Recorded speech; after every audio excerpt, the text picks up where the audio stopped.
Bonjour, voilà, nous sommes en direct live sur notre page ESCA Tunisie. Bienvenue à toutes et à tous. Comme, Bonjour et euh, bienvenue d'hab- à tous.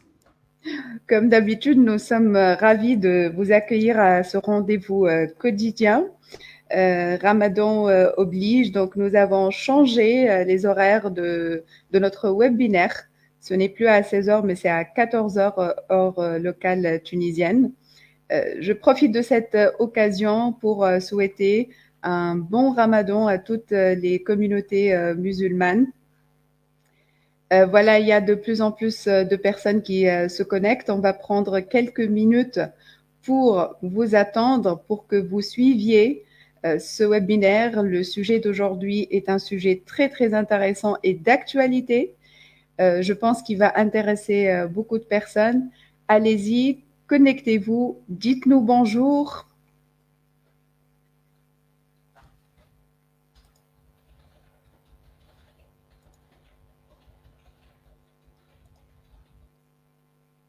Alors, il y a beaucoup de personnes qui se connectent en même temps. On va vous attendre.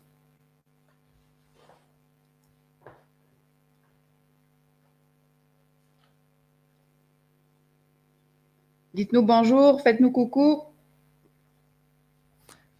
Les fidèles qui nous suivent depuis le début de cette semaine. Bonjour Sonia, bonjour Fatou. Voilà, on est en train de voir les personnes qui se connectent en même temps.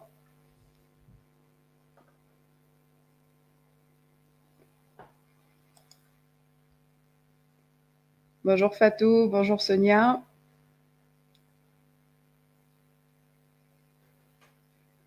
Bonjour Salwa Mara, une fidèle qui nous suit. Shaima. Bonjour Shaima. Jacques-Yves, un fidèle aussi. Je te salue Jacques-Yves au passage. Jacques-Yves suit tous nos webinaires depuis le début de cette semaine. Vivel, bonjour. Khald, bonjour. Azza, il y a de plus en plus de personnes qui affluent. Nebil, bonjour.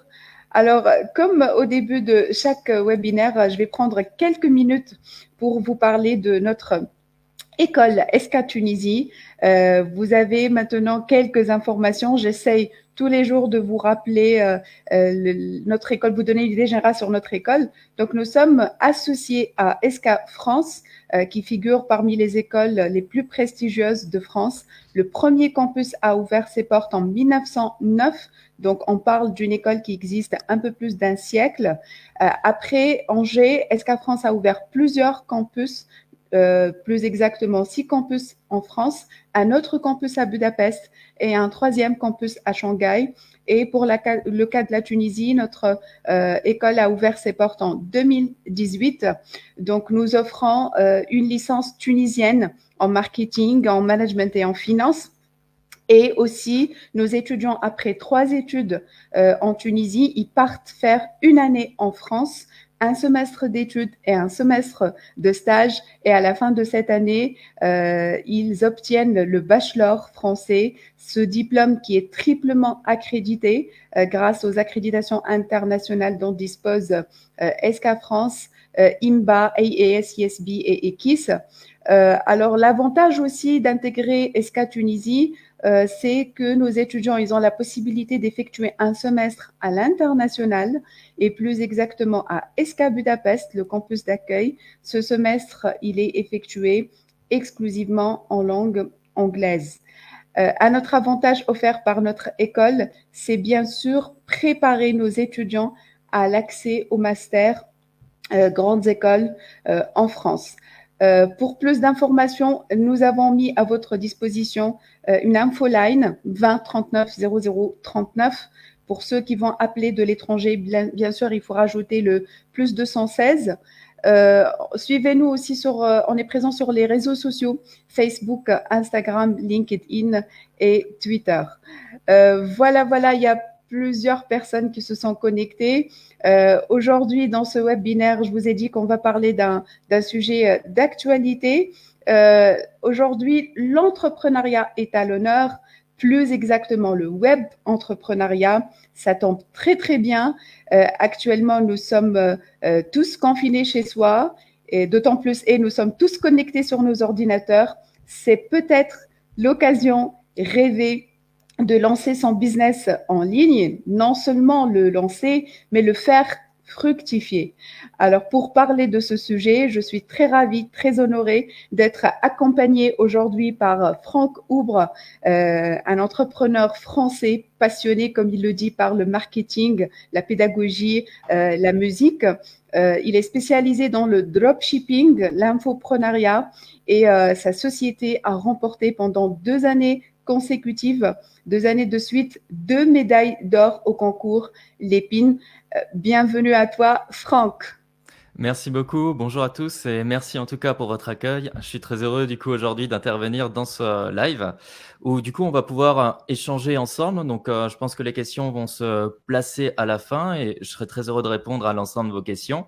Et ce que je vous propose en fait, c'est dans un premier temps, bien entendu, de parler comment réussir son business en ligne, mais on va séquencer un peu tout ça en 3 parties principales. Et ce que je vous propose, alors je vais vous partager mon écran parce que je vous ai préparé quand même quelque chose juste ici. Et en fait, cet écran et cette présentation que vous allez bientôt voir et qui va s'afficher, vous allez pouvoir justement la récupérer après par la suite parce qu'on va la construire justement ensemble. J'ai préparé tout un sommaire et ensemble après, on va construire toutes les étapes qui vous permettront du coup, pendant cette période de confinement où on est forcément à la maison, eh bien potentiellement de lancer un premier truc cette semaine, hyper simple, et puis de voir que peut-être c'est quelque chose qui vous plaira de lancer un business du coup sur Internet. Exactement. Et je saisis cette occasion pour appeler toutes les personnes qui nous regardent, tous les participants. N'hésitez pas à poster vos questions en bas de l'écran. Mettez-nous vos commentaires, vos interrogations. Si vous avez des demandes précises à faire à notre invité, n'hésitez surtout pas à le faire. Et on essaiera de répondre à toutes vos demandes, toutes vos questions à la fin de ce webinaire. N'hésitez pas aussi à poster des suggestions si vous voulez qu'on organise d'autres webinaires sur d'autres thématiques. Je sais que ce webinaire, ce sera le dernier pour cette semaine, mais ça ne sera pas le dernier dans la série de webinaires qu'on compte lancer aussi pour la semaine prochaine. À la fin de ce webinaire, je vous parlerai des différentes thématiques qui seront traitées la semaine prochaine. Sans plus tarder, je vous cède la parole, Franck. Merci beaucoup. Alors, du coup, je crois que c'est toi qui peux partager ou Ouais, accepter les... Voilà, exactement, c'est super. ce que je vais faire. Parfait. Donc, ce qui se passe, c'est que ici, on va voir une présentation qui est 100% malléable, etc. Et on va construire ensemble notre document avec des exemples concrets pour voir et comment on peut créer son business en ligne. Donc, dans un premier temps, on va travailler sur cette partie. Je vais vous parler un tout petit peu de mon histoire. Après, quel business vous pourrez lancer en fait cette semaine à partir de chez vous, de votre ordinateur, et les choses que vous devez absolument faire et pas faire. Parce qu'il y a beaucoup de gens qui vont chercher des produits à vendre, alors qu'à la base, c'est une erreur. Il faut chercher d'abord des marchés qui sont porteurs et sur lesquels on a des opportunités. Et ensuite, on va trouver par exemple des produits. Puis ensuite, on va parler un peu de la stratégie. Comment vous allez faire pour mettre quelque chose en place? Comment vous allez faire aussi pour vous faire connaître? Parce qu'on parle souvent de budget, de publicité sur Facebook, sur Google, etc. Mais en réalité, on peut très bien faire connaître son business tout simplement en faisant des partenariats, du référencement naturel ou d'autres méthodes qui sont en fait totalement gratuites. Et pour conclure tout ça, j'aimerais vous parler du coup à la fin de la vidéo, eh bien, si je devais tout recommencer, qu'est-ce que je ferais exactement? Les erreurs, les choses à faire pour que vous puissiez du coup vous en inspirer, les prendre et les adapter à vos idées de business et on pourra du coup, comme vous le désirez, échanger au travers des questions. Alors, au niveau du coup de cette fameuse histoire, je vais, comme vous le voyez, du coup, après, vous pourrez récupérer, si vous voulez, le document pour vraiment avoir quelque chose de votre côté. Ce que vous devez savoir, c'est que de mon côté, je suis en fait un très grand passionné de musique. Alors, en réalité, de musique, mais surtout de guitare, comme vous avez pu le voir Ouais. juste derrière. C'est ce Et qui explique le fond qui est derrière vous, en fait. exactement, c'est exactement ça. Et la guitare, à la base, c'est ce qui m'a motivé à me lancer dans l'entrepreneuriat. Et je me suis posé une question très simple, c'est comment vivre de ma passion? Ma passion qui est la guitare, on pourrait se dire, eh bien, il y a plusieurs façons de vivre justement de cette passion. Ce serait par exemple de donner des cours, ce serait par exemple d'être peut-être guitariste professionnel, ce qui est assez compliqué d'intégrer un groupe et ainsi de suite. Eh bien, la solution la plus simple pour essayer justement de gagner de l'argent, c'était bien entendu de vendre des cours, de faire des cours. Le truc, c'est que chaque matin, je me levais pour aller donner des cours et j'investissais à chaque fois mon temps en heures pour justement gagner de l'argent. Et ce qui me plaît réellement et ce qui est très intéressant dans les business en ligne, c'est que vous pouvez automatiser tout en réalité. Et l'idée m'est venue avec un ami de lancer une plateforme qui vous permet en fait d'apprendre la guitare sur Internet. Comme ça, peu importe, j'ai juste à faire des vidéos et des exercices et des milliers d'élèves peuvent apprendre la guitare, peu importe si je ne suis pas présent pendant la nuit, pendant la journée, etc. Pour vous illustrer l'exemple, ce que ça a donné, c'est ça. C'est ce qui nous a permis aussi de gagner les concours Lépine. Et c'est une application avec des employés derrière qui travaillent pour justement améliorer cette application. Et elle a une petite particularité, c'est que quand vous allez jouer de la guitare, ça va détecter en temps réel si vous jouez juste ou faux. Et du coup, vous savez vraiment, même si vous êtes seul à la maison, etc., en train d'apprendre, si vous jouez bien ou non, si vous êtes dans le rythme ou non, etc. Et on a mis en place du coup ce projet, ça a permis de faire une première entrée, si on veut, dans le fameux business en ligne. Donc, faire des cours, si maintenant je me disais, je vais travailler 1 heure par jour, par exemple, et sur cette heure par jour, je vais par exemple facturer X euros, je vais mettre juste 20 euros par exemple pour l'heure de cours, eh bien, dans une journée, je pourrais générer peut-être 8 heures, 160 euros. Mais sur Internet, nous, on propose par exemple un abonnement à 20 euros par mois pour accéder aux cours et aux plateformes. Et plein d'élèves peuvent arriver et du coup, même si on est peu derrière la société, ça permet d'être plus rentable et de générer quelque chose qui est intéressant plutôt que de faire en fait des cours manuellement. Dans cette idée, eh bien, en réalité, on voit que j'ai transformé ma passion, qui est la guitare, dans une nouvelle chose qui est l'enseignement de la musique et d'une certaine manière, le moyen de commercialiser ça. Et en réalité, quand vous avez une passion, quand vous avez quelque chose, vous pouvez assurément le monétiser sur Internet du moment où vous en avez peut-être les compétences, la pédagogie, etc. Donc, à partir de cette histoire ici, où je me suis posé la question comment vivre ma passion, est née justement cette application pour apprendre la guitare. Puis est née d'autres applications, par exemple cette application pour apprendre le rythme et ainsi de suite. Et tout ça, ça m'a permis d'avoir un savoir dans le marketing, dans le e-commerce, de négocier, de vendre, de faire du marketing, d'importer aussi des produits, du matériel de guitare, le recommercialiser et ainsi de suite. Et ce qui a donné naissance du coup à l'école de formation Business Dynamite. Enfin, c'est une chaîne YouTube où vous pouvez apprendre tout ça. Et c'est là où je vais venir me positionner dans le e-commerce. Et c'est là où je vais, du coup, vous apporter toute mon expérience sur, justement, le business en ligne. Alors, du coup, la grande question que vous devez vous demander, c'est quel business vous pourriez lancer aujourd'hui? Parce que développer une application, comme je l'ai montré justement ici, ça peut s'avérer quelque chose quand même d'assez compliqué. Il faut des employés, il faut de l'argent, il faut des ressources. Donc, c'est une problématique qui est vraiment importante parce qu'on n'a pas forcément de gros moyens financiers pour se lancer. Alors, là-dessus, justement, j'ai envie de vous montrer qu'il y a énormément de business différents sur lesquels vous pouvez vous lancer sur Internet et que vous pouvez tout à fait réussir à commercialiser, à lancer dès aujourd'hui sans avoir forcément besoin d'avoir beaucoup d'argent. On va parler de 4 éléments principaux. Alors, vous avez sûrement entendu parler du e-commerce, forcément. Le e-commerce, en réalité, c'est l'action de vendre, c'est le domaine de vendre sur Internet. On peut vendre aussi bien des produits physiques que des produits immatériels. On a souvent tendance à se dire, le e-commerce, ça va être des produits physiques, on va faire de l'import, de l'export, etc. En fait, le e-commerce, c'est juste de la vente en ligne et vous pouvez vendre énormément de choses. Donc, dans cette catégorie du e-commerce, vous allez avoir ce qu'on appelle le dropshipping, qui est encore énormément en vogue actuellement. Alors, je vais juste le réécrire ici. Qu'est-ce que c'est le concept en fait du dropshipping? Le dropshipping, c'est super simple. Vous avez par exemple un colis, ok? Un produit que vous allez commercialiser. Et si vous vendez de manière hyper classique, eh bien, vous avez du stock chez vous à la maison. Et vous allez à chaque fois que vous avez une commande, expédier le produit chez quelqu'un. Eh bien, dans le cas du dropshipping, ça va être un peu différent. Vous allez avoir une commande sur votre site internet, vous avez des images sur votre site internet, une description, etc. Mais vous n'avez pas forcément le produit chez vous.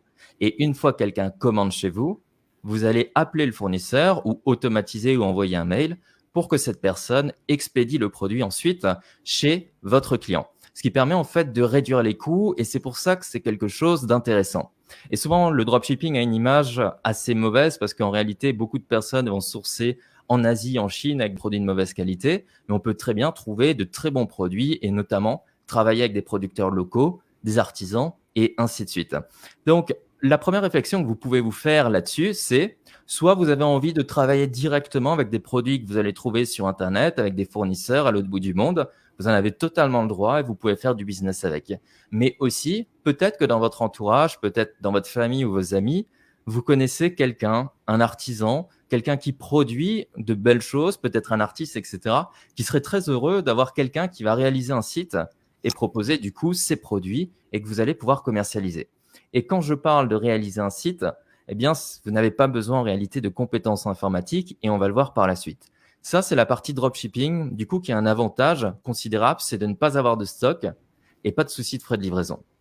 L'autre business qui est très intéressant, c'est ce qu'on appelle l'affiliation. L'affiliation, c'est, on va dire, le business le plus simple à lancer actuellement sur Internet et je vais vous expliquer pourquoi. Alors, je renote juste ça ici. Excusez-moi. L'affiliation, c'est un principe tout simplement de commission, de parrainage. Si vous travaillez déjà sur le sujet du parrainage, par exemple, un de vos amis, quelqu'un de votre famille a un service qui l'intéresse et vous allez recommander cette personne en envoyant tout simplement un lien de parrainage.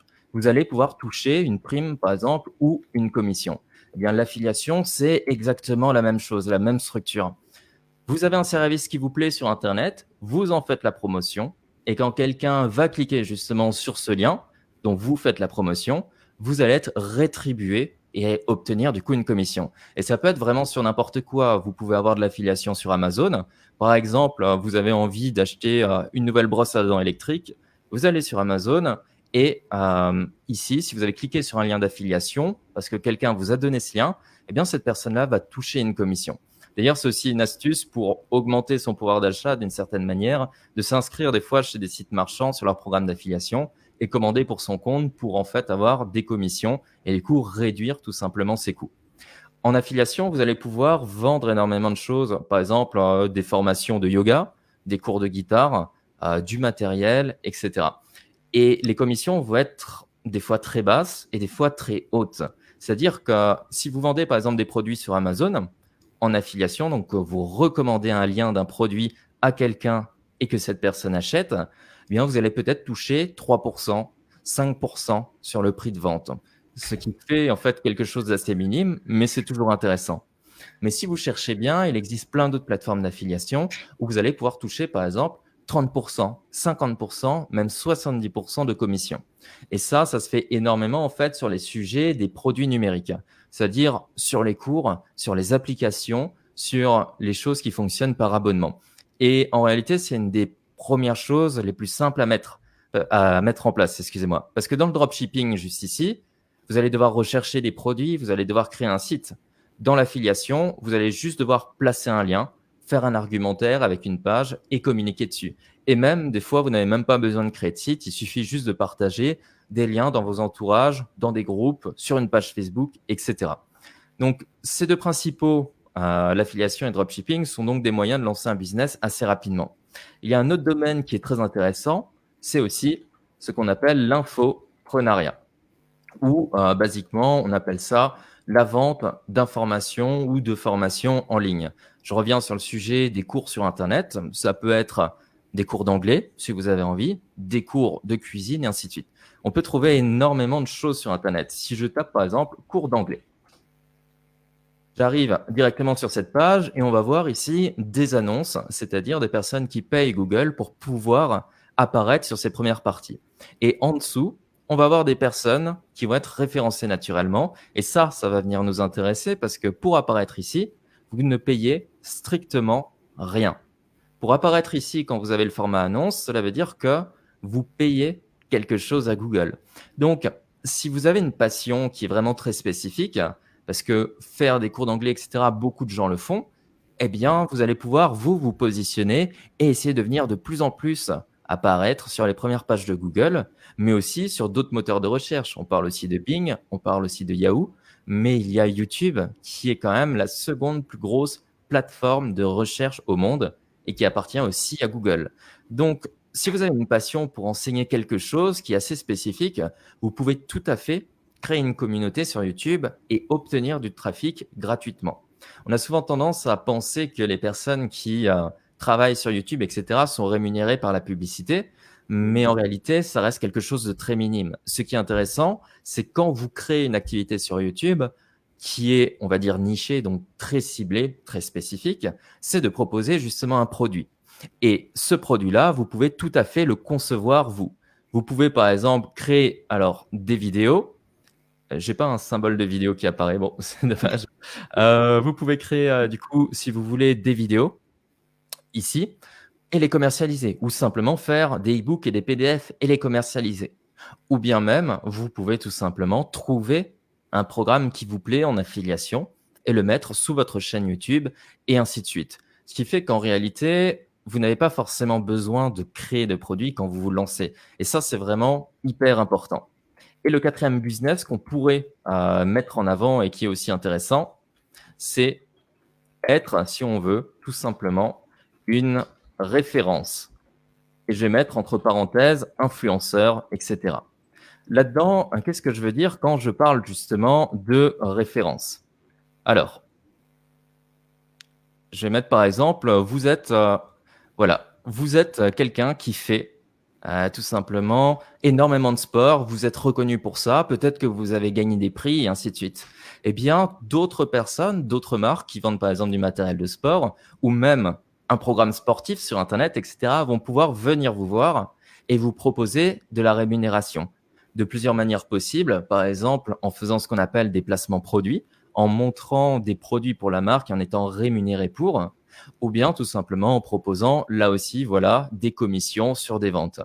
Mais ce qui est intéressant, c'est que votre travail ici, quand vous commencez à être connu, quand vous commencez à avoir de la notoriété auprès des personnes, eh bien, vous allez pouvoir le faire en réalité avec quasiment 0 €. C'est-à-dire que sur Instagram, énormément d'influenceurs se sont fait connaître uniquement parce qu'ils avaient une sorte de lifestyle, des belles photos et un public qui se sont mis à les aimer de plus en plus, à raconter des stories et ainsi de suite.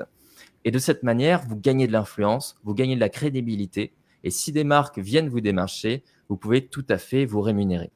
Il y a d'autres choses que vous pourriez lancer cette semaine, mais je pense qu'en réalité, ces 4 business-là sont en réalité les plus simples que vous pourriez mettre en place. Vous pourriez faire ce qu'on appelle aussi la multibancarisation.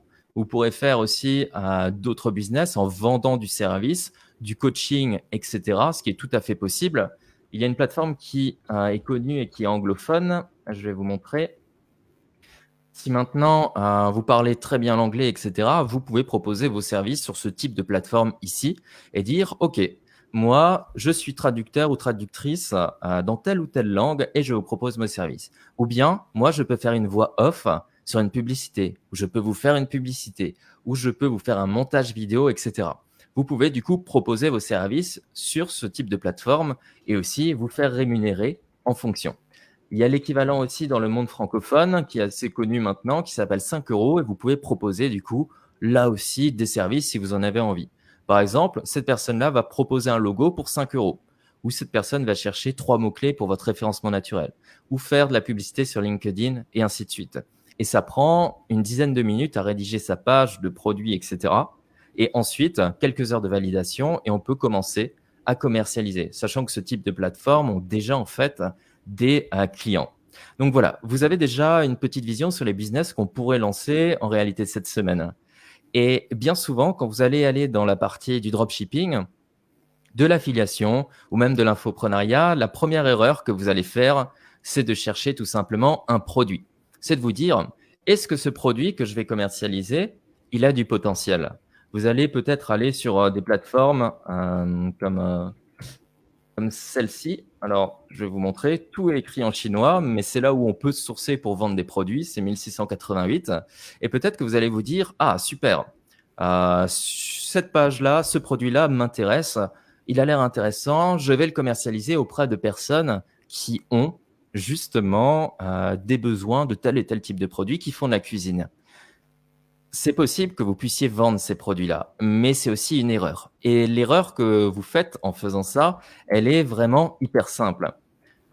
Et je vais vous la montrer. Si vous avez un produit qui plaît, vous allez le proposer à une communauté. Par exemple, juste avant, le produit qui est lié à la cuisine. Il vous plaît, il est sympa, vous allez le proposer à des gens. Mais ces personnes-là n'en ont pas forcément besoin. Absolument pas même. Même s'il vous plaît à vous, vous devez d'abord faire ce qu'on appelle une analyse de marché. Vous devez chercher un marché. Parce que vous pouvez avoir le plus beau produit du monde, le produit le plus parfait au monde qui va résoudre tous les problèmes. S'il ne répond pas à une demande qui est actuelle et à des personnes qui ont le pouvoir d'achat de pouvoir justement acheter ce produit-là, eh bien, vous n'arriverez jamais à le commercialiser. C'est hyper simple. Si vous allez dans une boulangerie, par exemple, et que vous avez envie d'acheter du pain, vous arrivez dans cette boulangerie et il n'y a plus du tout de pain. Par contre, ils font aussi des croissants au chocolat. Ils font aussi des tartes. Ils font aussi des gâteaux. Vous ne serez pas satisfait. Vous, ce que vous voulez, c'est juste acheter du pain ou une baguette, par exemple. Même si la boulangerie pouvait proposer plein d'autres choses différentes, plein d'autres produits qui ont l'air super, ça ne répond pas à l'attente de la personne, ça ne répond pas justement à sa demande. Donc, ce que vous devez faire, c'est analyser le marché. Trouver un marché porteur. Pour montrer comment on trouve un marché porteur, eh bien, il faut faire des analyses de marché. C'est absolument normal. Mais il y a des outils qui sont très simples et très faciles, comme par exemple le fameux Google Trend, qui va vous permettre en fait de voir les tendances de recherche. Je pense que vous vous souvenez peut-être tous du fameux hand spinner. Alors, je vais vous montrer une petite photo à quoi ça ressemble au cas où. On en a vu partout, à la télé, dans les journaux, etc. Plein de jeunes n'arrêtaient pas d'acheter justement des hand spinners et il y en avait partout. On regarde. Est-ce que ça, c'est toujours intéressant pour le marché actuel? Si je fais une recherche sur les 5 dernières années avec cet outil-là, eh bien, je vais voir que, par exemple, en France, et après on peut regarder partout dans le monde, c'était absolument pas intéressant de vendre un hand spinner en 2016 jusqu'en 2017. Personne n'aurait jamais réussi à vendre quelque chose. Mais il y a eu un buzz autour et à partir de cette période-là, les personnes qui ont vendu des hand spinners ont gagné énormément d'argent grâce à ça. Mais après, vous voyez, c'est retombé. C'est-à-dire que même si le produit était en vogue, ainsi de suite, il y a une forte demande pendant cette période ici. Et que vous le vendiez ici ou ici, même si votre produit est formidable, si vous loupez la bonne vague au bon moment, vous n'arriverez pas à le vendre. Si on regarde partout dans le monde, eh bien, ça va se répéter assurément ce type de schéma. Voilà. Dans le monde, ça a été exactement la même chose. Donc, ce qu'il faut, c'est essayer d'identifier un problème, une problématique et un marché. Et il faut aussi savoir et avoir conscience qu'il y a des marchés qui sont récurrents. C'est-à-dire que si maintenant vous allez vendre du matériel pour faire du ski, ok, eh bien, vous pouvez voir que les gens vont rechercher des produits pour le ski énormément pendant la période hivernale. Et ce, avec un pic jusqu'en janvier. Et ensuite, plus rien. Puis ensuite, ça recroît et ensuite, plus rien. Et ça se reproduit toujours de la même façon. Je vous parlais d'attaquer des marchés qui ont une demande, mais aussi de prendre la bonne vague au bon moment. Peut-être que vous allez trouver des skis qui sont absolument géniaux, mais si vous les vendez à cette période ici, même si vous avez fait de super efforts marketing, etc., peut-être que vous n'arriverez pas à vendre. Mais si vous arrivez à cibler les personnes au bon moment durant cette période-là, là, vous pouvez voir une explosion. Donc, ne cherchez pas forcément d'abord des produits, cherchez des opportunités. Si maintenant vous êtes en été, ou si on est au mois de mai, par exemple, printemps, etc., et que vous avez trouvé une super paire de ski, ne la commercialisez pas tout de suite, attendez un peu, analysez le marché. Vous pouvez vous focaliser, par exemple, sur autre chose et trouver, du coup, des marchés qui sont importants. Pour essayer de trouver des marchés, voilà, il faut écouter autour de soi, il faut regarder les problématiques que les gens rencontrent. Pourquoi pas enquêter, faire des sondages tout simplement, mais surtout se fier, à mon sens, sur les recherches, les moteurs de recherche, les questions, excusez-moi, qui sont faites sur les moteurs de recherche. Donc n'oubliez pas, trouver un marché avant de trouver un produit. Le produit, de toute façon, s'il y a un marché, vous le trouverez et vous pourrez de toute façon le commercialiser. Et j'ai mis un autre élément ici en place, c'est un problème égale une solution. Et j'aimerais revenir avec vous sur l'analogie que j'ai faite juste avant de la personne qui va acheter une baguette de pain dans la boulangerie et où il n'y a justement pas de pain. Bien, dans cette boulangerie, on proposait du coup des tartes et d'autres produits, mais ça ne répondait pas à la demande. La problématique de la personne qui va dans la boulangerie et qui veut du pain, c'est acheter du pain, tout simplement. Donc, toutes les autres solutions, proposer un gâteau au chocolat, proposer autre chose, ne fonctionnera pas. Ce que vous devez absolument faire dans un business en ligne et dans tout, même les autres types de business, c'est de répondre à un seul problème et y apporter une seule solution.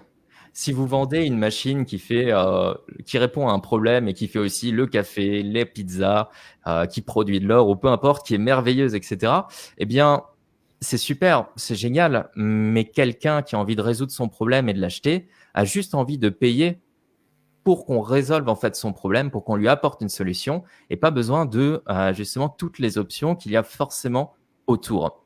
Donc dans ce cas-là, quand vous montez un business en ligne, vous cherchez un problème et vous identifiez une solution. Quand je parlais justement ici de dropshipping, d'affiliation, d'infoprenariat, etc., eh bien, on va partir par exemple sur un sujet, on va partir sur le yoga. Je pense que c'est un sujet qui peut parler un peu à tout le monde, etc. Et si vous proposez par exemple un produit qui va être devenez super bon en yoga au bout de 30 jours. Ok, vous allez proposer un produit qui est une solution à la problématique des personnes qui veulent euh, devenir meilleures dans le yoga, etc. C'est une bonne idée, mais si on se met à chercher justement un cours de yoga sur Internet, on va tomber en fait contre plein de concurrents. Celui-ci, plein de vidéos gratuites, etc. Des sujets qui ont été ressassés, ressassés et encore ressassés. Alors, qu'est-ce qu'on pourrait faire? Eh bien, la grande problématique aussi de ce produit-là, c'est qu'on risque de répondre à peut-être plusieurs problèmes. On va peut-être montrer à des gens comment gagner de l'agilité, comment faire certaines figures, comment tenir plus longtemps, comment vivre sainement, comment peut-être aussi méditer, et ainsi de suite, ce qui fait beaucoup de sujets. Ce qui est intéressant, ce serait de se focaliser uniquement sur un seul sujet bien précis. Parce que les grandes enseignes, les grands qu'on a vus avant qui ont de l'argent pour mettre sur la publicité, eh bien, elles seront de toute façon toujours devant vous et vous mettrez un temps dingue avant de pouvoir vendre votre premier cours de yoga. Mais si maintenant vous proposez euh, une méthode pour justement, en 30 jours, augmenter son agilité. Non pas apprendre à faire des figures, non pas apprendre à méditer ou ci ou ça, mais juste améliorer votre agilité au yoga. Point. Rien de plus, rien de moins. On a un message qui est ciblé et on a un discours qui devient simple. Et le problème qu'on cible, c'est uniquement toutes ces personnes qui ne se sentent pas souples, qui ne sont pas agiles, etc. Et on va pouvoir, de cette manière-là, réussir à passer un peu devant les autres personnes dans les moteurs de recherche. Si je reviens là-dessus sur cours de yoga, vous voyez, il y a ici les recherches YouTube, les payantes, la carte et ensuite tout ça. Autant vous dire que si vous êtes situé ici et ici, très peu de gens viendront cliquer et en réalité, c'est cette première partie où vous aurez 70% des clics qui seront effectués. Et si vous êtes en deuxième et troisième page, vous êtes invisible et vous aurez quasiment pas de trafic. Maintenant, si on fait un cours de yoga, agilité, souplesse. Très bien. On voit que déjà, ici, on n'a plus les recherches qui sont payantes, les résultats qui sont payants. Tout simplement pour deux choses. Soit je n'ai pas été reciblé, ce qui est tout à fait possible, soit aussi parce que personne n'a commencé à payer sur ces mots-clés-là pour justement essayer de cibler ces personnes-là. Et si je regarde ici, on va voir, il y a un cours de yoga pour être souple, agile, souplesse. Et si vous faites du bon référencement naturel, vous pouvez vous positionner ici. Et là, on peut voir qu'il y a voilà, une petite société, yogaenentreprise.fr, qui a fait quelque chose. On va regarder ensemble. Cette personne, elle a fait un article spécialement, qui est très petit en fait. On pourrait vraiment, d'un point de vue référencement naturel, écriture des articles, faire mieux et être positionné devant. Eh bien, quelque chose de très ciblé. Le Hatha Yoga en entreprise. Ok ? Donc, si vous voulez lancer quelque chose d'hyper ciblé, on peut faire des recherches comme ça. Et du coup, nous, on pourrait très bien proposer tout simplement des cours de yoga pour améliorer l'agilité et la souplesse uniquement pour les entreprises et des marchés des entreprises et pas des particuliers. Et dans ce cas-là, on travaille sur quelque chose qui est simple, mais qui est aussi précis. C'est-à-dire qu'au fur et à mesure où on avance dans cette réflexion, on a quelque chose qui est plus spécifique Peut-être qu'il y a un marché porteur, ça il faut l'analyser. On répond à un seul problème aux personnes qui sont en entreprise, qui veulent pratiquer du yoga et qui ont des problèmes d'agilité et de souplesse. On apporte une solution et nous, au lieu de partir dans tous les sens, de partir en live du coup, eh bien, dans ce cas-là, on va pouvoir vraiment avoir quelque chose de très dirigé, de très droit et ne pas partir dans tous les sens. Donc ça, c'est vraiment, à mon sens, quelque chose d'hyper important. Visez d'abord le marché, regardez les opportunités, regardez ce que fait la concurrence, essayez d'être spécifique et de cette manière-là, vous pourrez proposer une solution qui est différente des autres et vous mettre du coup en avant. On va passer du coup à cette partie ici où je dis qu'il n'y a pas besoin de réinventer la roue et d'une certaine manière, même un enfant pourrait potentiellement le faire. Quand on a commencé à lancer notre site de cours de guitare, My Music Teacher, etc., on a fait une très grosse bêtise. Et cette bêtise, c'était tout simplement de se dire, on va tout faire par nous-mêmes. On va coder à nouveau le site internet de A à Z. Et ça a été une perte de temps énormissime. Tout ça pour même pas des gains, parce qu'en réalité, ça nous a fait perdre plus d'argent qu'autre chose, alors qu'il existe de super outils pour pouvoir créer du coup des sites internet. À savoir, bien entendu, WordPress, qui est la solution gratuite d'une certaine manière la plus connue, mais il y a aussi Shopify, il y a Wix, il y a énormément de solutions différentes. Donc, si vous vous lancez dans un business en ligne, vous n'avez pas besoin de coder. Je vais mettre ici, pas besoin de coder, pas besoin forcément de s'y connaître en informatique. Peut-être que vous avez envie de prendre quelques cours pour mieux vous y connaître dans le développement d'un site internet, pour en refaire peut-être le design et ainsi de suite. OK, mais pas besoin d'aller trop loin parce qu'en réalité, vous avez besoin de faire des choses qui sont absolument simples et que tous les services comme WordPress, ainsi de suite, permettent de faire très facilement et sans aucune prise de tête. Donc, dans votre business, si vous voulez par exemple vendre des fameux cours de yoga pour la souplesse et pour les entreprises, vous avez en fait juste besoin d'un petit site, d'une petite page pour présenter votre offre et pourquoi pas avoir des réservations d'entreprise ou déclencher justement des appels téléphoniques si vous en avez envie. Il n'y a pas besoin de faire un hébergement avec plein de vidéos qui vont se déclencher en fonction de telle et telle action, etc. Il n'y a pas besoin de faire tout ça parce que ce n'est pas forcément ce que la personne va rechercher pour répondre justement à son problème. Et là, je vais venir sur un sujet qui est vraiment très important et qui est capital pour pouvoir réussir sur Internet. C'est qu'on a toujours tendance, dans nos premiers lancements, dans nos premiers travaux, etc., de se dire, il faut que je fasse quelque chose d'absolument parfait. Et en réalité, faire quelque chose de parfait, c'est une des plus grosses erreurs que vous pourriez faire dans l'entreprise, parce que dans l'entrepreneuriat. Parce que rien, de toute façon, dans ce que vous allez créer en business sur Internet ne sera parfait. Il y aura toujours un bug, il y aura toujours une petite faute d'orthographe quelque part, il y aura toujours des personnes qui ne recevront peut-être pas des emails, peut-être que votre produit n'est pas à 100% parfait, il y aura toujours un petit détail, peut-être que la livraison est trop longue, et ainsi de suite, et ainsi de suite. Tout ça, ça ne doit pas être des freins. Vous devez bien entendu les optimiser, mais c'est pour ça qu'on a un terme très particulier, c'est le MVP. Alors, qu'est-ce que c'est le MVP? C'est Minimal Viable Product. C'est le produit viable minimum. C'est-à-dire que quand vous allez développer votre activité sur Internet, vous ne devez pas vous focaliser sur le fait que ce que je vais faire va être parfait et quand je vais le sortir, tout le monde va trouver ça hyper parfait, hyper pro, hyper génial. Surtout pas, parce que sinon, vous allez passer des mois à continuer à développer votre solution, encore des mois, et à la fin, vous ne sortirez pas le produit, ou peut-être qu'au bout de plusieurs mois, vous sortirez le produit et vous vous rendrez compte qu'en réalité, il ne correspond pas à la réalité du marché et il ne correspond pas aux attentes des personnes. Et c'est pour ça qu'on doit à chaque fois viser ça, le MVP. Alors comment le viser? C'est hyper simple. Vous devez tout simplement vous poser cette question. Comment je peux gagner de l'argent le plus facilement possible avec ma solution et bien entendu en répondant au problème le plus simplement possible.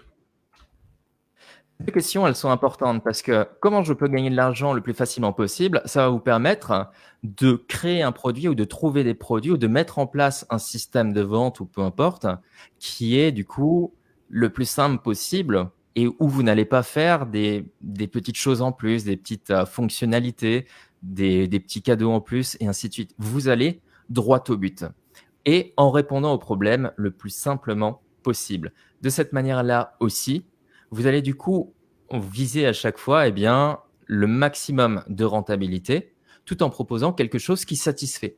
Et de toute façon, libre à vous après de dire à vos premiers clients, écoutez, c'est notre première version de notre formation, par exemple, ou de nos produits qu'on commercialise, ou de notre site Internet.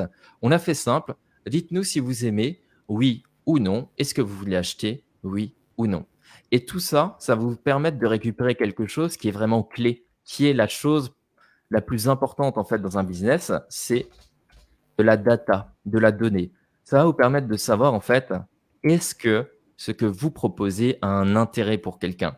Est-ce que les personnes qui vont venir acheter vos produits sont plutôt des hommes ou sont plutôt des femmes? Quel âge ils ont? Quel revenu ils ont? Quelle éducation ils ont? Quelles sont leurs passions? Qu'est-ce qu'ils ont à la maison? Quelles sont leurs envies, leurs hobbies et leurs loisirs? Pour vous donner toute l'importance en fait de ce sujet-là, si vous avez par exemple 1000 dollars de publicité en budget, ok, vous allez lancer votre produit sans avoir aucune donnée. Ces 1000 dollars de budget en publicité, ça se peut très bien que vous les perdiez totalement. Maintenant, si vous avez fait des recherches auparavant, si vous avez déjà interagi avec des personnes, vous savez que vous avez plus de probabilité de vendre des produits à des personnes entre tel et tel âge, qui ont telle et telle passion, etc. Ce qui vous permet de mieux dépenser votre budget publicitaire et de cette manière-là, de pouvoir générer plus facilement en fait vos ventes. Quoi qu'il se passe, la donnée, c'est capital. Vous récupérez des mails, vous devez récupérer des numéros de téléphone et ainsi de suite pour comprendre et continuer justement à interagir avec les gens. De pouvoir vous dire, quand vous créez un site internet, les gens restent ou les gens ne restent pas. Ou bien sur 100 visiteurs, combien de personnes vont acheter du coup mon fameux produit. Alors, je vous ai parlé du coup de publicité ici et l'important, c'est aussi, bien entendu, de faire connaître son business. Comment est-ce que vous allez faire connaître votre business si aujourd'hui, vous avez envie de vous lancer et qu'en budget, vous avez que 20 dollars en poche? Le truc, c'est de vous dire, déjà, il faut réserver un budget.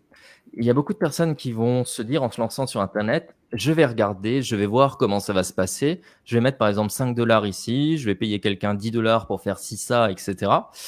Et au final, c'est de la méthode où on va tâtonner, où on va tester, on va regarder.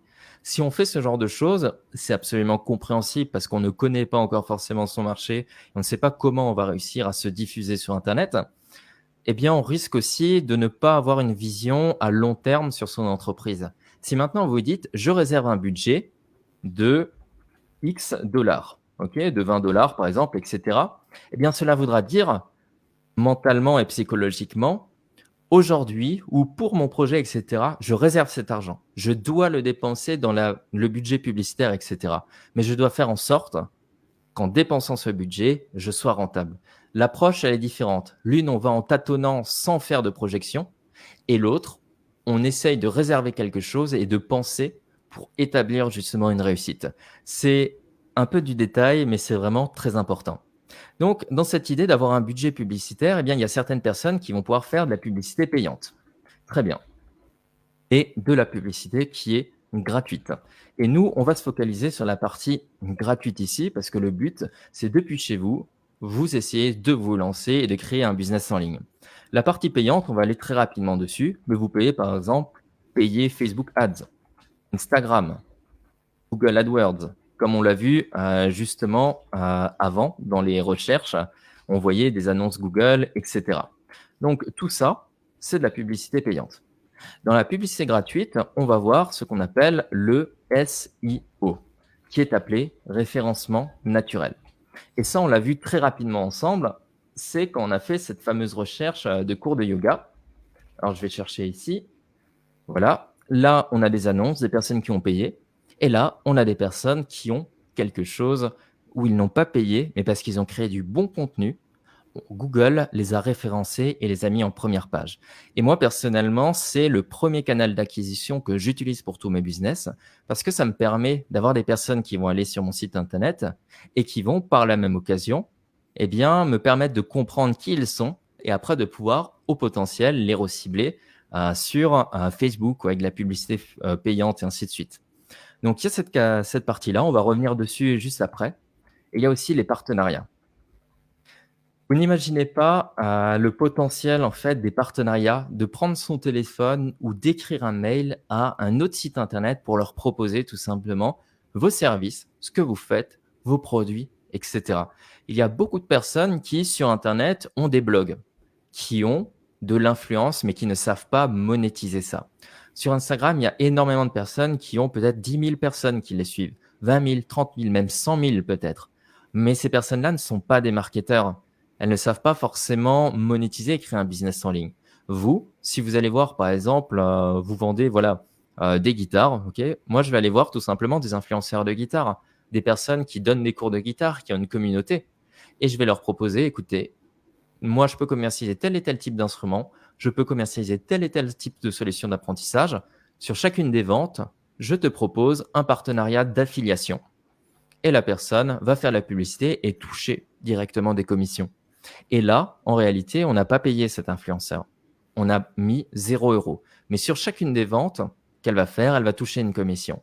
Et c'est juste de l'échange, de la sympathie, un échange de bons procédés gagnant-gagnant. Vous avez besoin de 0 €, honnêtement, pour pouvoir vous lancer. Il y a des sites, bien entendu, qui vous proposeront de payer pour faire des partenariats, mais vous pouvez vraiment commencer avec des tout petits sites, des petits blogueurs qui ont des communautés de 1000, 2000 personnes, etc. C'est largement suffisant pour déjà déclencher des premières ventes. Donc, vous avez ça et vous avez aussi la création, du coup, de votre programme d'affiliation. Si vous avez, par exemple, vous vendez des produits, vous avez importé des produits d'un artisan qui vous plaît, etc. Vous avez créé un site internet et ainsi de suite. Par exemple, un artisan qui va produire des boutons de manchette de chemise. Voilà.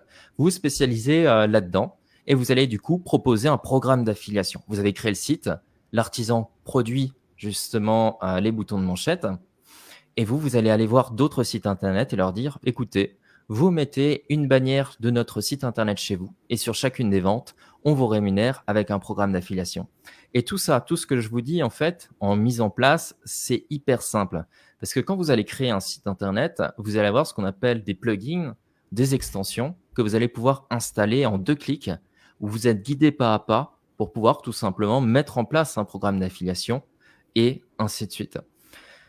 Le référencement naturel, on en a parlé dans Google, on en a parlé un tout petit peu dans Bing et ainsi de suite. Mais comme je vous l'ai dit, le plus grand moteur de recherche, un des plus grands moteurs de recherche, le deuxième, c'est quand même YouTube.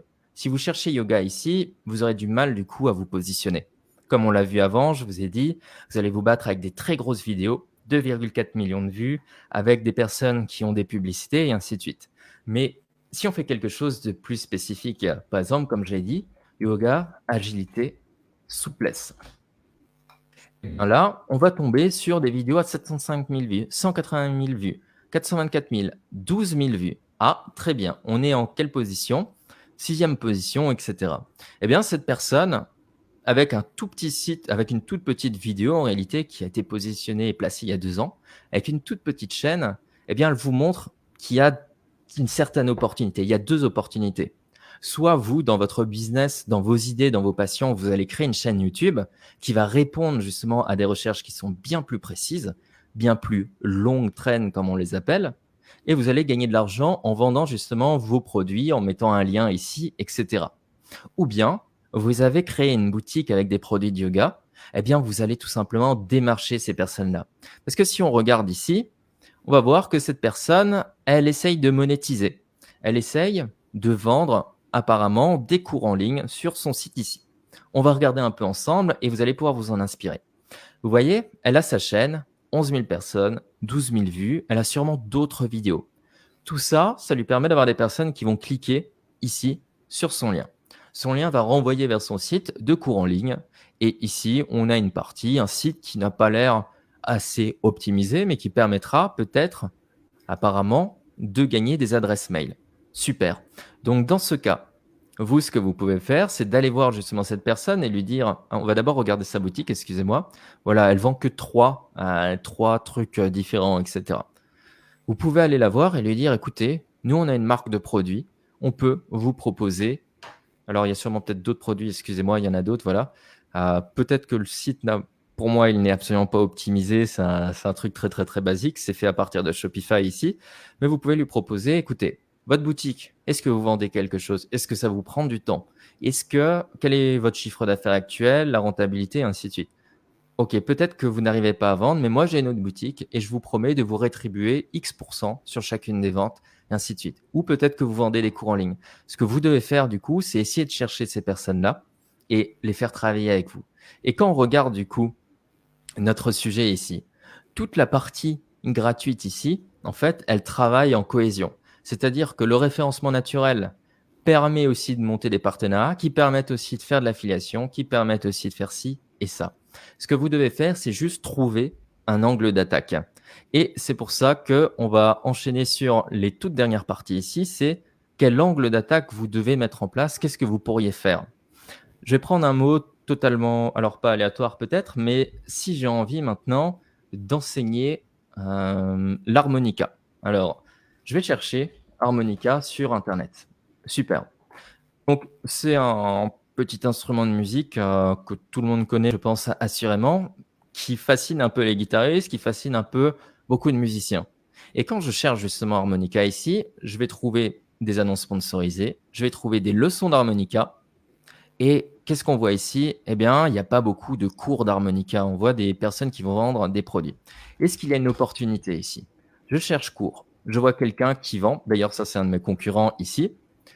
Et il y a un site qui s'appelle apprendre l'harmonica-leblog.com. OK. Et ensuite, honnêtement, quand on regarde, voilà, à part Allegro Music, qui est une grosse structure, un petit site, cours d'harmonica online, etc., on va regarder un peu leur site. C'est pas des sites ultra dingues et ultra professionnels et ainsi de suite. Ce qui veut dire que vous avez potentiellement quelque chose que vous pouvez mettre en place. Alors, on va regarder un peu plus ce marché. Comme je vous l'ai dit, il faut toujours chercher un marché, une tendance. Et ça, ce que je vais vous montrer, c'est ce que vous devez faire avec vos passions, avec vos compétences et voir du coup ce que vous pouvez en faire. Si je reviens sur Google Trends, juste ici, je vais chercher harmonica. Est-ce que je pourrais vendre des harmonicas? Quelles sont les tendances? Est-ce que c'est quelque chose qui est porteur? On voit qu'il y a eu un pic ici. Ma première démarche, ce serait de rechercher qu'est-ce qui s'est passé en 2017 à cette période-là pour Noël. Est-ce qu'il y a eu plus de publicité à ce sujet?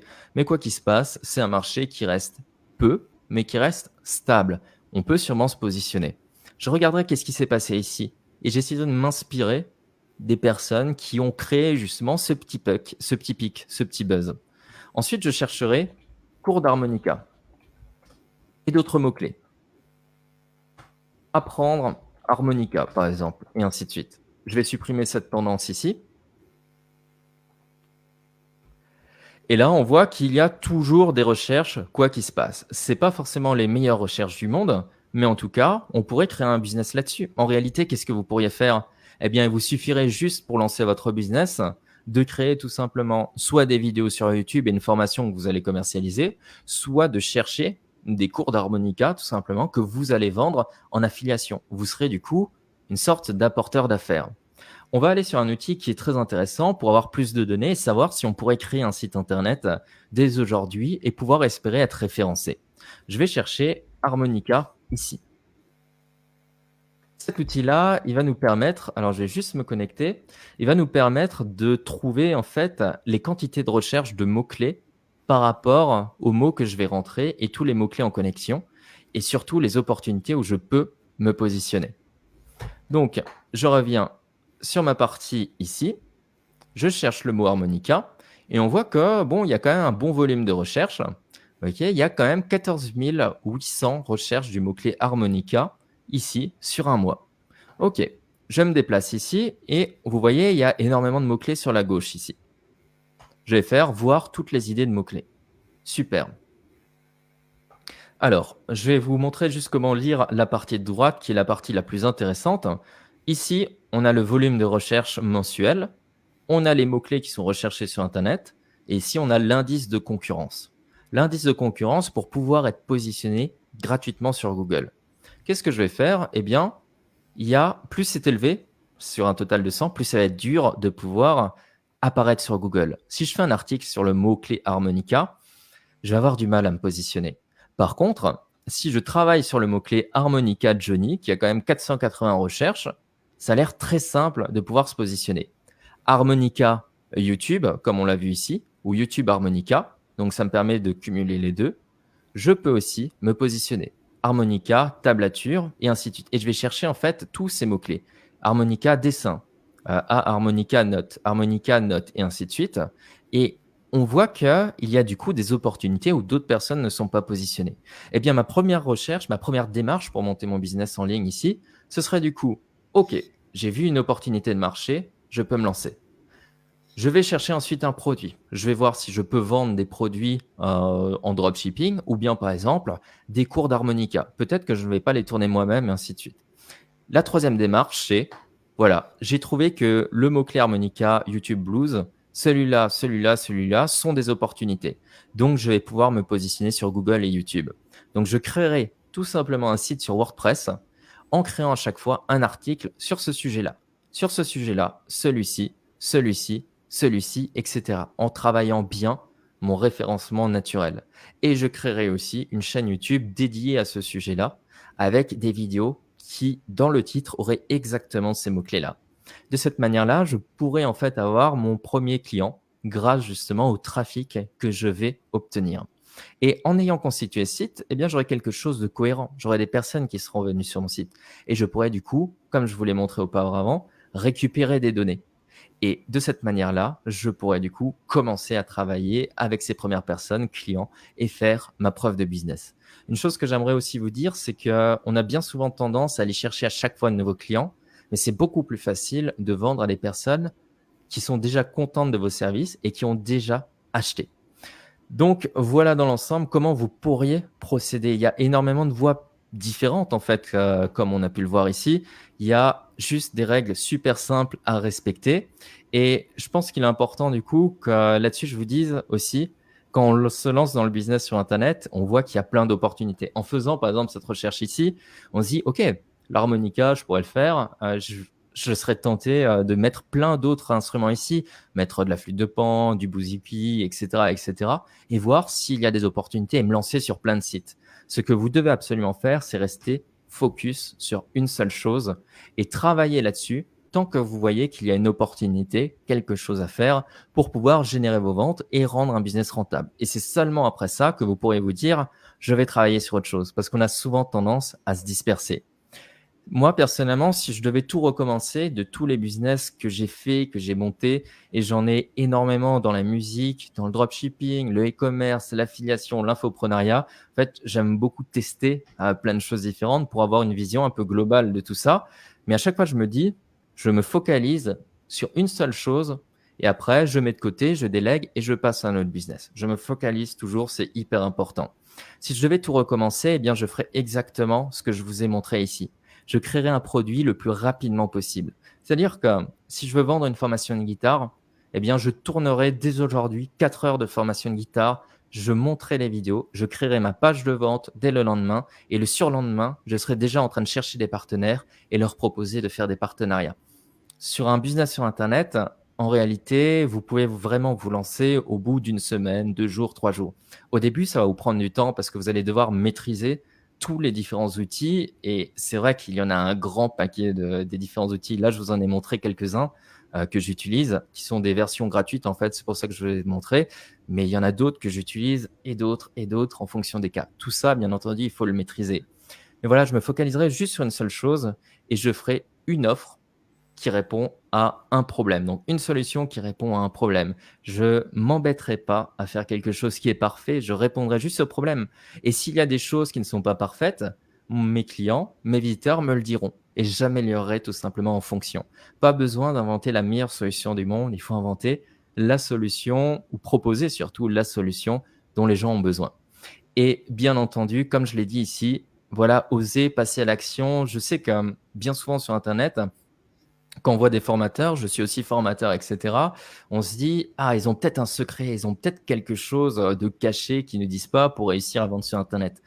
En réalité, il n'y a pas de secret. Le seul secret qui est réel et qui est vrai, c'est d'avancer, d'oser, de passer à l'action, d'être sur le terrain et de maîtriser, bien entendu, les bons outils, les bons process et les bonnes choses à faire.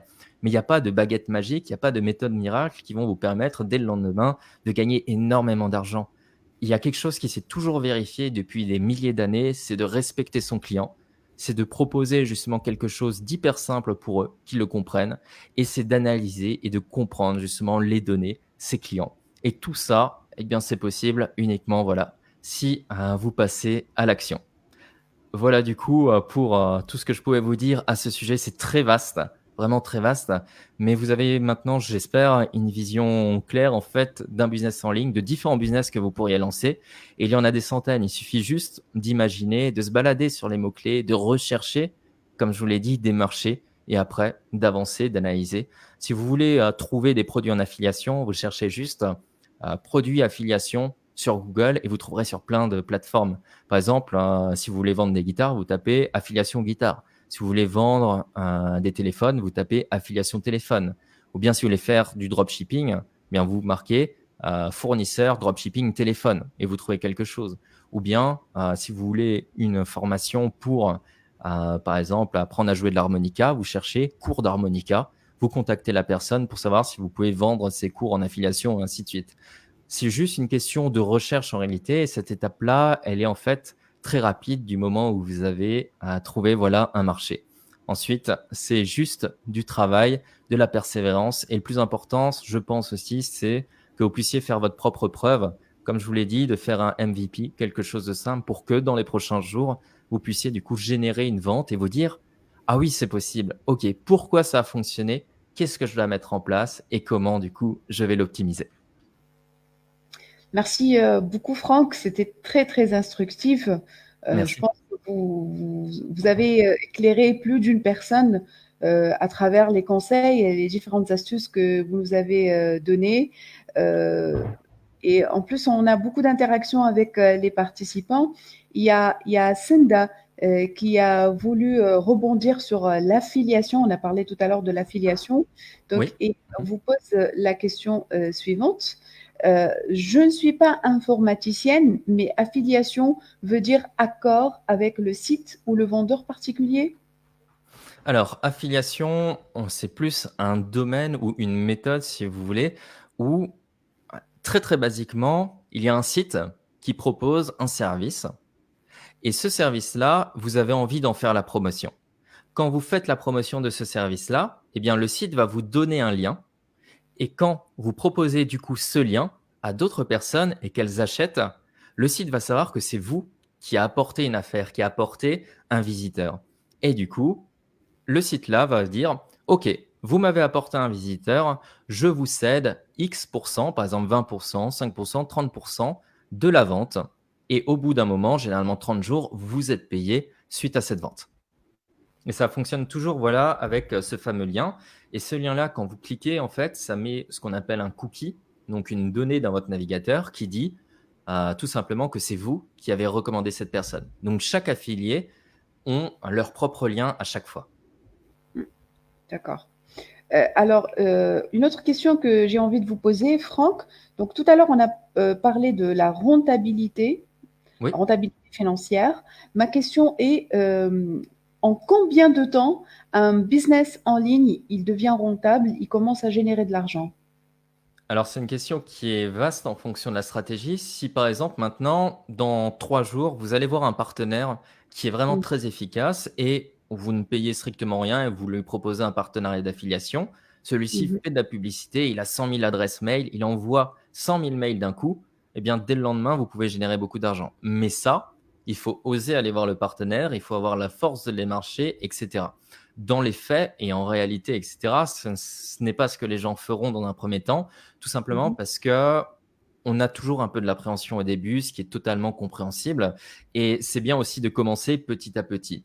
En fait, avec de l'affiliation, si vous visez le bon produit et que vous dites, je peux le lancer dans mon entourage, auprès de mes amis, etc., en réalité, dès le lendemain, vous pourriez.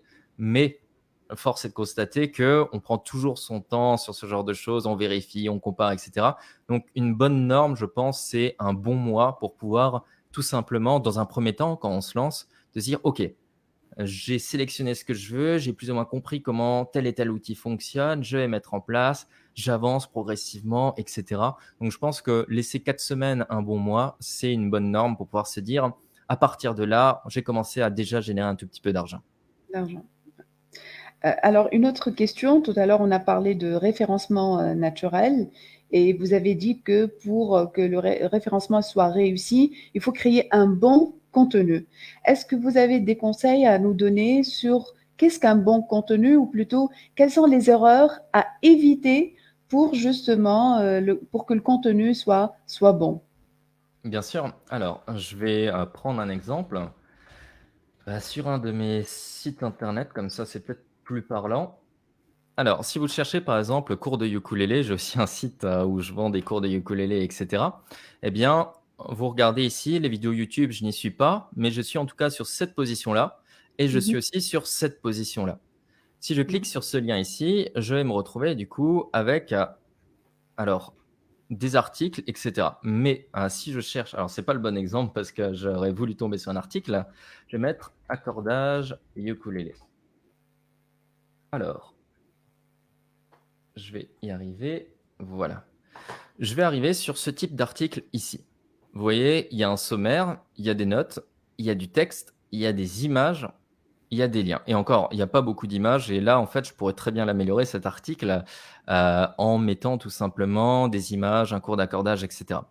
Ce qui est important, c'est là, j'ai un outil, qui est gratuit sur, Google Chrome qui s'appelle SEO Meta in One Click. C'est de vérifier qu'on correspond déjà aux normes de Google. À savoir que notre titre n'est pas trop grand, qu'on a ce qu'on appelle une description, une métadescription et qu'ici, on a une bonne hiérarchisation des titres. Il vous faut un H1 ici, donc c'est ce qu'on appelle un header, un grand titre comme on peut le voir ici, qui va parler en fait du sujet principal et ensuite de décortiquer justement le sujet lui-même. Donc ici, on va avoir des titres H2, H2, H3, H3, H2. C'est juste, alors aux yeux des personnes qui se lancent sur Internet, c'est juste des tailles de titres. Mais en réalité, c'est hyper important parce que quand vous allez créer le titre principal ici, ça va donner la note à Google pour dire on parle de ça. Mais aussi, on va parler des différents accordages. Mais aussi, on va parler de ce type d'accordage de ukulélé, mais aussi en petites notions. Vous voyez, le titre est plus petit ici et là, il est plus grand. Eh bien, on va parler aussi de ça. On va parler aussi de ce sujet-là. Ce qui montre à Google qu'on a un article qui est complet. Et dans cet article qui est complet, on va positionner en fait des mots-clés. On va avoir du texte ici qu'on appelle un chapeau. On va avoir un sommaire, on va avoir des mots en gras, des liens internes, externes, et cetera. Il y a toute une méthodologie en fait pour agencer tout ça, donc mettre les titres dans les bons endroits, et cetera, de la bonne façon. Donc comme dit, là, c'est vraiment pas compliqué, il faut juste un H1 et puis après, des H2, des H3 comme on veut, mais toujours que ça se suive dans une logique. Mettre des mots en gras, mettre des listes à puces, mettre des mots en italique. Ça permet de montrer à Google qu'on a travaillé l'article. Mettre des images, mettre des vidéos, ça montre à Google qu'on a cherché des données et qu'on montre un contenu qui est imagé. Mais aussi mettre des liens qui vont parler d'autres articles. Si je clique ici, j'arrive sur un autre article où je parle d'un accordeur de ukulélé, etc., etc. Et on peut voir que là, on a quand même énormément de quantité de texte. Il faut aussi quand même pas mal de texte, généralement plus de 1000 mots-clés pour essayer d'être référencé. Néanmoins, on peut très bien des fois être référencé, comme on l'a vu avant avec l'article sur le yoga en entreprise à 400 mots. Et ensuite, ce qui est important, les deux derniers éléments, c'est la vitesse de chargement du site, donc que ce soit optimisé le plus rapide possible. Et deuxièmement, c'est ce qu'on appelle les backlinks et si vous voulez, en fait, des liens d'autres sites qui vont parler de nous et qui vont nous permettre de montrer à Google que d'autres sites parlent de nous et qu'on a du coup de la crédibilité et qu'on est pris comme une norme. D'accord, merci beaucoup. Alors, pour toutes les personnes, on a une question qui est posée sur si vous pouvez rapidement lister les outils que vous utilisez gratuitement. Je ne sais pas si on peut le faire rapidement.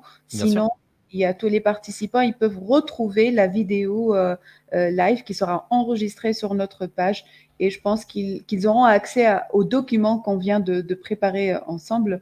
Sinon, il y a Ahmed qui nous demande cette question. Est-ce que vous pouvez lister rapidement les outils gratuits que vous utilisez? Ok, sans aucun souci. Alors, on a ce qu'on appelle Google Trends qu'on a vu ensemble et qui permet de voir les tendances du marché, les recherches de mots-clés par rapport à Google.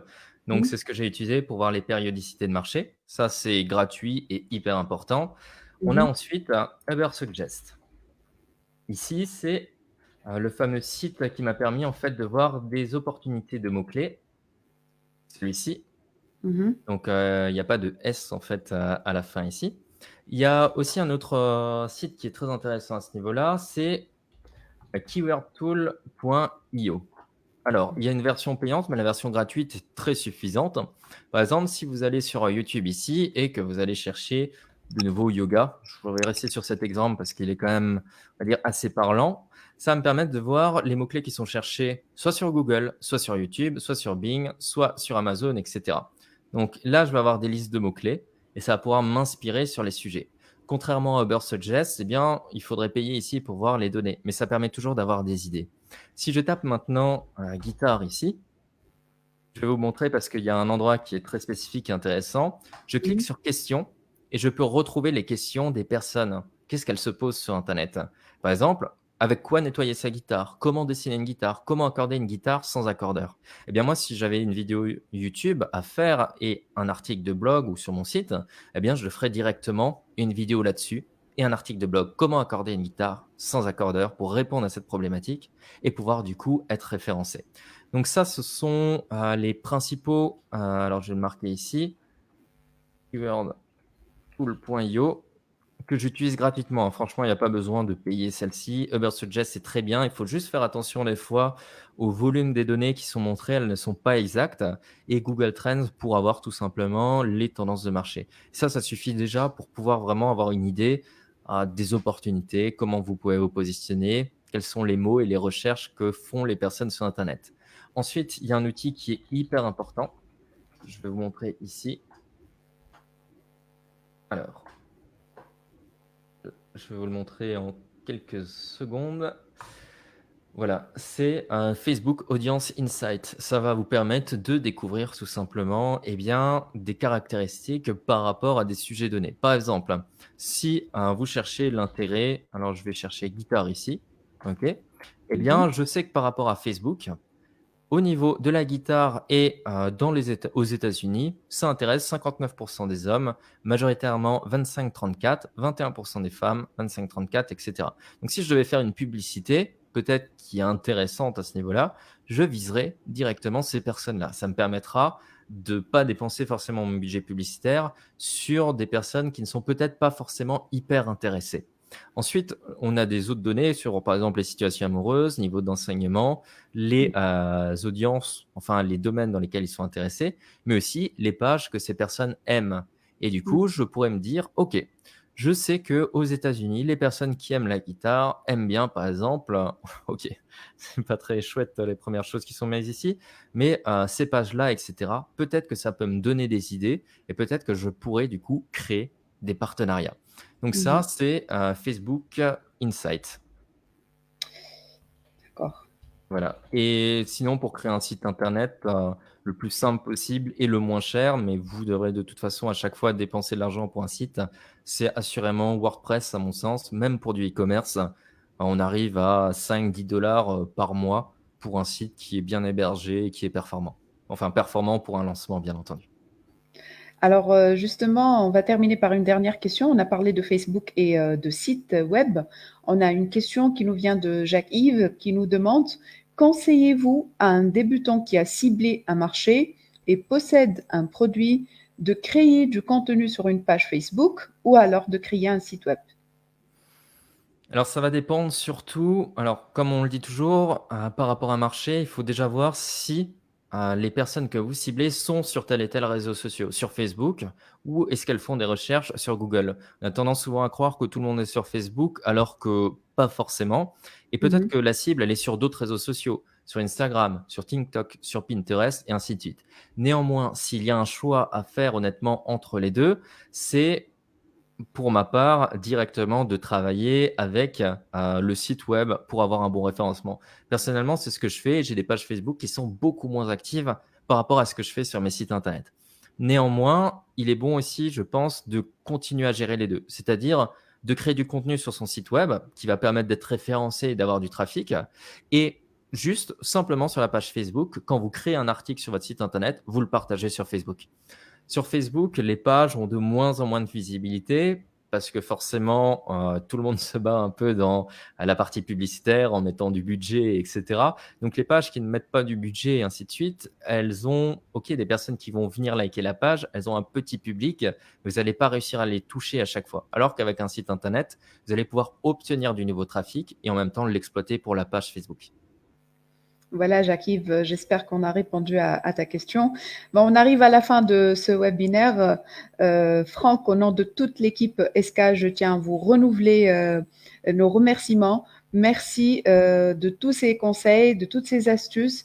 Merci pour le temps que vous avez alloué à ce webinaire. C'était très, très intéressant. L'invitation vous est ouverte pour après, j'espère, cette période difficile, après le passage de cette période difficile, l'invitation vous est ouverte pour nous rejoindre à l'ESCA, venir sur place, interagir avec nos étudiants. Avec grand plaisir. Merci en tout cas à vous et puis merci à l'ESCA, merci aussi à sa communauté et puis voilà, merci simplement à tous. Alors, j'ai cru comprendre qu'aujourd'hui, c'est votre anniversaire, n'est-ce pas? Pas du tout. C'est une petite bague, je pense, que quelqu'un qui me connaît qui a. On ne vous a pas souhaité joyeux anniversaire. Non, non, c'est le mois prochain, mais c'est pas encore bon. Cette occasion pour saluer mon père, Harbi Bartia, dont l'anniversaire est exactement aujourd'hui, 24 avril. Mes meilleurs voeux. Alors, merci à tous les participants. Merci pour votre interaction. Les webinaires continuent à l'ESCA. Déjà, je vous donne un premier rendez-vous pour la semaine prochaine, le 29 avril. Nous serons ravis de recevoir Monsieur Bilal Sahnoun, directeur général de la Bourse des valeurs mobilières de Tunis. Et la série de webinaires continuera. Soyez toujours connectés, suivez notre actualité sur la page Facebook, sur les réseaux sociaux. Merci encore une fois, Franck, et à très bientôt pour tous les participants. Au revoir. Merci à tous, au revoir.